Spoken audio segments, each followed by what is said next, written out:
Let's update you now on our top story. The UN is set to meet in less than 2 hours in hopes of cooling off the crisis in Ukraine. But in Kiev, the crisis is just getting more tense. In an address to the nation, acting President Oleksandr Turchynov said pro-Russian activists occupying state buildings have until Monday morning to lay down their weapons. Those who refuse, he said, will face a full-scale anti-terrorist operation to restore order. CCTV's Michal Bardavid has the latest.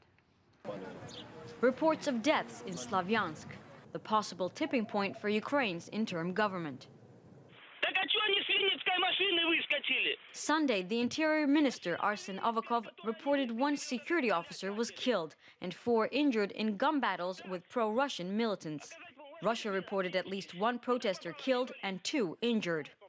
Acting President Oleksandr Turchynov addressed the nation, announcing a large-scale anti-terrorist operation was to be launched and blamed the unrest on Russia.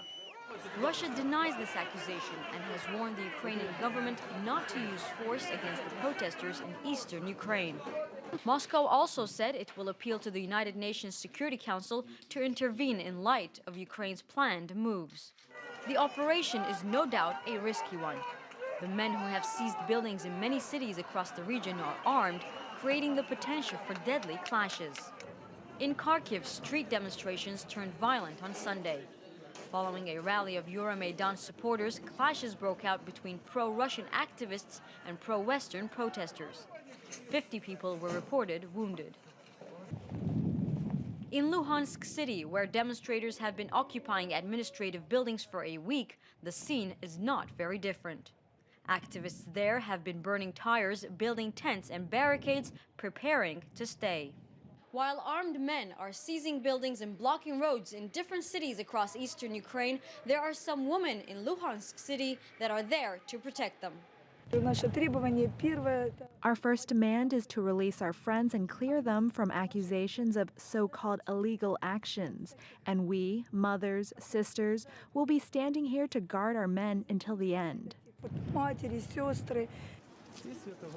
On the other side of the country, in the capital Kiev, some gathered in prayer for peace. I prayed for Ukraine, for God to save my Ukraine from invaders, and prayed for all our children so they won't know war.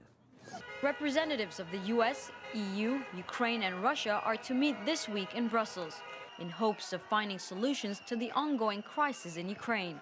But in light of the current threat of government force against militants, peaceful solutions appear more elusive than ever. Michal Bardavid, CCTV, Kiev, Ukraine.